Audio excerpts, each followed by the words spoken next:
ये जो आंकड़े तुम्हारे सामने रखे हैं कि रिकॉर्ड, इसको भी वर्ड यूज कर रहे हैं रिकॉर्ड, बोले इतना हुआ ही नहीं था। अब ये रिकॉर्ड क्यों हुआ, तो पूरी कहानी कही जा सकती है। देखो यूपीएससी का क्वेश्चन है, फर्स्ट पास द पोस्ट।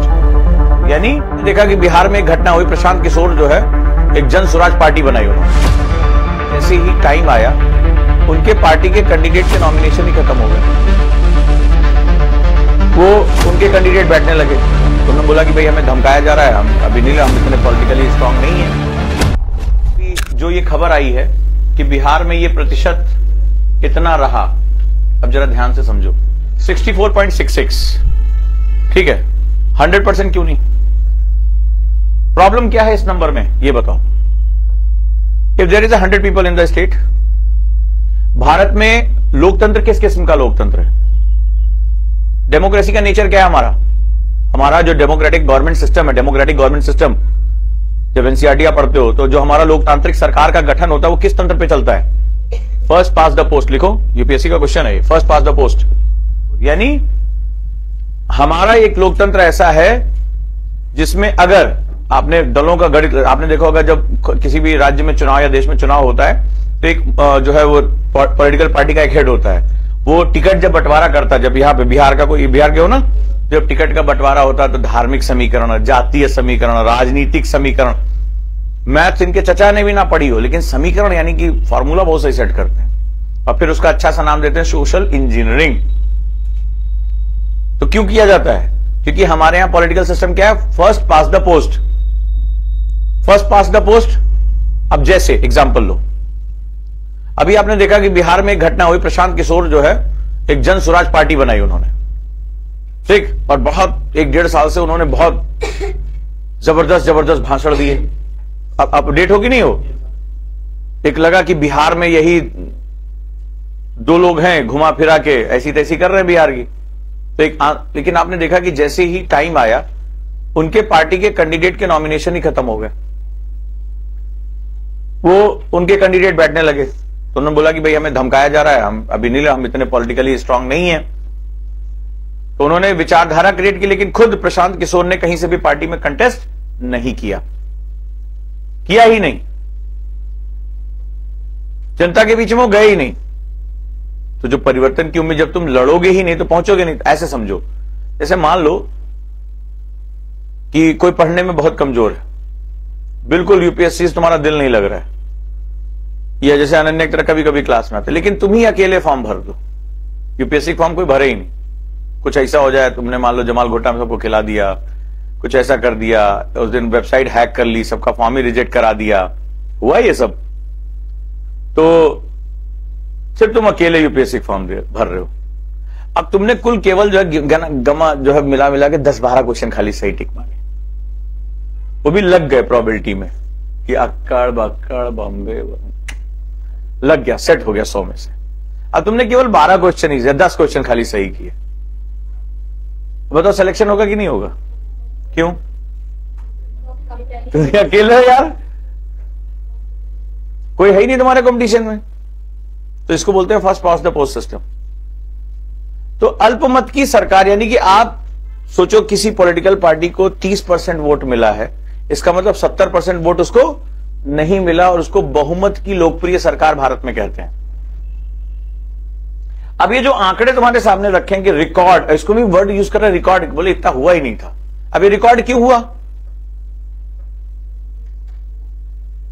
इसमें पूरी कहानी कही जा सकती है। देखो, छठ का समय था,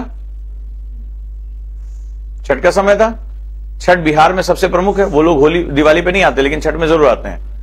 तो वो जो रिकॉर्ड हुआ इसलिए नहीं कि लोगों के अंदर पॉलिटिकल चेंज लेकर आना, रिजीम चेंज कर देना, रिवोल्यूशन क्रिएट करना, ना, सुनो, वो लौटे, तुरंत लौटने का टिकट था नहीं। मोस्टली जो बिहार के लोग हैं वो माइग्रेंट लेबर बनके, मैंने लास्ट टाइम मुखर्जी नगर वाली कहानी भी सुनाई थी, तो वो इधर उधर चले गए। अब जब आए तो बोले यार 2 दिन बाद इलेक्शन, इलेक्शन बहुत सही डाला गया, दिमाग कितना सही लगाया गया, तो भाई आए हैं तो रुक जाएंगे। तो जब वो रुके तो भाई वोट भी डाल आते हैं, तो फिर भी कुल मिलाकर कितना हुआ? 64.6, 65% भी नहीं। अब देखो इसका लॉस क्या है, रीजन क्या है? बहुत से लोग नहीं गए होंगे, बहुत से लोगों को छुट्टियां नहीं मिली होंगी, और सबसे बड़ी बात, जाने के लिए ट्रेन की टिकट चाहिए। बिहार की ट्रेन की वीडियो डाल के देखो, Diwali and Chhath train scene, ठीक है, तुम्हें दिखाई पड़ेगा। मारपीट होती है अंदर घुसने के लिए, लोग खिड़की में घुस रहे हैं अंदर से, भाई किसी तरह घुस जाएं, कहीं बैठने की जगह नहीं है। तो आदमी सोचता है भाड़ में जब कहां भी जाएंगे, बाद में देखा जाएगा। उस आदमी को जो इस स्टेट से बाहर रह गया, और हमने कहा कि लोकतंत्र जो है वो जो चुनाव होता है, चुनाव को हम एक बार हमारे यहां बड़ा अलंकृत मेटाफोरिक नाम देते हैं कि चुनाव लोकतंत्र का उत्सव है। नेता सुना होगा ना, चुनाव आयोग भी कहता है कि election is a celebration of democracy. कहां लिखा है कि भाई सेलिब्रेशन में आधे आएंगे आधे नहीं आएंगे? सब लोग को आना चाहिए ना, तभी सेलिब्रेशन है। अब हुआ क्या कि माइग्रेंट लेबर्स हैं, बाहर रह रहे हैं, तमिलनाडु में रह रहे हैं, पूरे फैले हुए हैं, ये वोट नहीं कर सकते बिकॉज हमारे लिए वोटिंग जो है वो क्या होगा, उस जगह पर तुम्हारा मौजूद होना जरूरी है।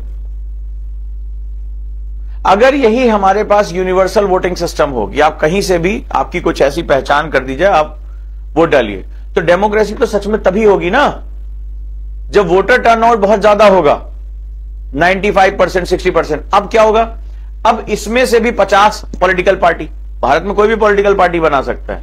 जैसे हमने सुबह बात किया, लघुआ भगुआ दल हमने बना लिया, आज किसी ने झंडू बाम पॉलिटिकल पार्टी बना ली, बना लेते हैं लोग। और क्यों बनाते हैं? भारत में आपको बता दें, ये भी बिजनेस है, ये भी बिजनेस है। कैसे बिजनेस है? जैसे आप गई, आप सोशल मीडिया से आजकल प्रचलित, मान लिया आपने कुछ बढ़िया गाना वाना गा दिया था या कुछ भी आपने किया, आपने एक पॉलिटिकल पार्टी बना ली, गए अपने रजिस्ट्रेशन का। भारत में यही काम फ्री होता है कि आपने एक अपना कुछ जैसे बिहार माटी लोकदल सेवा समिति, कुछ भी ऐसा नाम रख दिया। अब क्या होगा, आप मेरे को सीट काट सकती हैं। अब आप इस कॉन्स्टिट्यूंसी में समझो इसको, आप इस विधानसभा क्षेत्र में कुछ मुस्लिम वोट्स हैं, कुछ बनिया वोट्स हैं, कुछ ब्राह्मण वोट्स हैं, कुछ फलाने वोट्स हैं, कुछ दलित वोट्स हैं, ऐसे लोग कैलकुलेशन करते हैं, जनसंख्या कैलकुलेशन होती है बाकायदा। वहां पर फिर भारत की ऐसी तैसी हो जाती है, वहां पर जो होता है वो केवल जाति, धर्म, उपजाति सब कुछ हो जाता है वहां से। तब उसमें लग रहा है कि आप खड़ी हुई हैं और कुछ वोट आपके हो सकते हैं। अब देखो इसमें डेमोक्रेसी कैसे काम करती है। और अगर ये कुछ वोट इधर चले गए तो पता चला कि इस वाले व्यक्ति को मुस्लिम वोट मिल जाएंगे, इस वाले व्यक्ति को हिंदू वोट मिल जाएंगे, ये आदमी हार सकता है जी, मतलब ये अगर 10 वोट ये लेके चलेंगे तो मामला बिगड़ जाएगा, तो आप तक पहुंचा जाएगा। और आपको भी पता है आपको जीतना इतना है नहीं, ठीक है, आपके मोहल्ले के बाहर भी आपको कोई जानता नहीं है, लेकिन आपके मोहल्ले के वोट आपके लिए बहुत महत्वपूर्ण है, वहां पे आप पॉपुलर है, तो फिर आपको पहले बोला जाएगा कि आप अपना नामांकन वापस ले लें।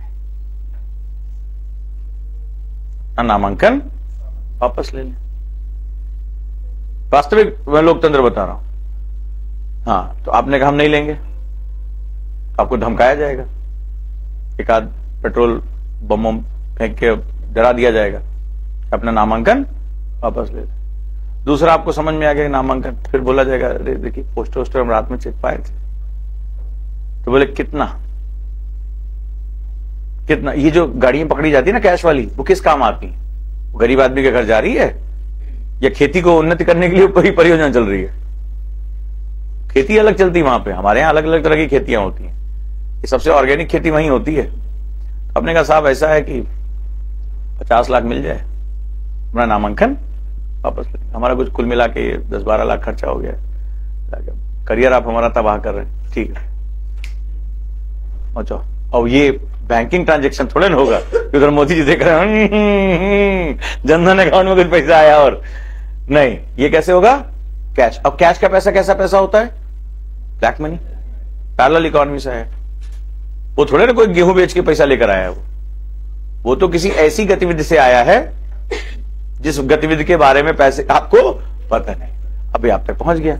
आपको भी लगा यार थोड़ा सा लगाया, कौन सा शेयर मार्केट, कौन सा बैंक, कौन सी एफडी, 4 हफ्ते के बीच में आपके 5 लाख को 50 लाख में कन्वर्ट कर, सिर्फ पॉलिटिक्स नाम की वजह ये होता है।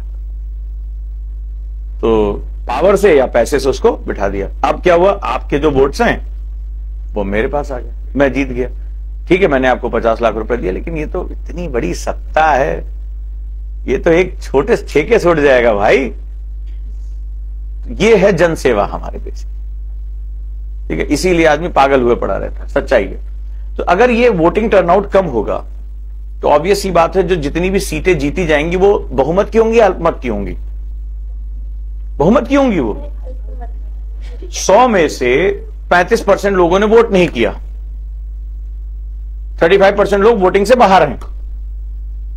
मैक्सिमम 65% मेरी वोटिंग हुई है, मान लो 65% में 10 पार्टियां, तो जो मेजॉरिटी की गवर्नमेंट बनाएगा, जहां से कैंडिडेट जीत कर आएगा, अगर मैं 65 का, डेमोक्रेसी किसे कहते हैं, जो परिपक्व डेमोक्रेसी होती है, वहां पर एक नियम होता है कि you must have the 50% of the total votes. परिपक्व यानी कि मैच्योर डेमोक्रेसी की परिभाषा किसे? स्विट्जरलैंड। आपको न्यूनतम 51% वोट चाहिए होंगे, यानी टोटल जो वोटिंग लोग है ना जो दे सकते हैं, उसका 51% आपको वोट चाहिए होगा, यानी आपको आधे से ज्यादा लोग पसंद करें। अब बताओ 64% का अगर मैं 50% भी निकाल लूं, कितना परसेंट हुआ?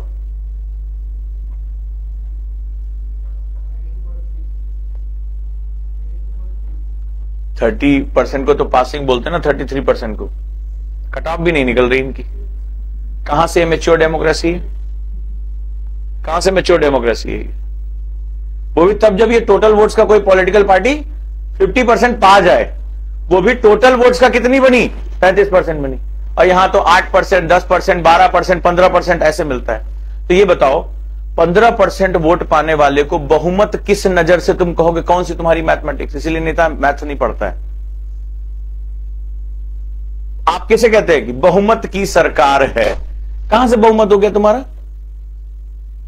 18 या 20% टोटल वोट पाने वाले को तुम किस नजर से बहुमत कहोगे, ये बताओ। तो जैसे आप आईएएस टॉपर बन जाते हैं क्योंकि कोई और एग्जाम नहीं दे रहा है, बोले मैं इस यूपीएससी एग्जाम का टॉपर किरण, ठीक है, तो ऐसे बोल के जब चले आते हो वहां पे दिक्कत हो जाती है। कोई पूछ नहीं रहा कि अबे एग्जाम तो तुमने अकेले दिया था, तो तुम ही टॉपर हो। तो यही वो कहता है कि हम बहुमत, जनता ने हमें हृदय, अरे नेता भाषण सुना है कभी? जनता ने हमें अपने हृदय पर राज कराया है। और जिन लोगों ने भर भर के गालियां दी हैं वो, उनका तुमने काउंटिंग ही नहीं की है। जो 82% लोग आपको भर भर के गाली दे रहे हैं, उसको आपने काउंट क्यों नहीं किया? So that's convert into zero democracy. इसको आभासी लोकतंत्र कहते हैं, सीरो डेमोक्रेसी। ये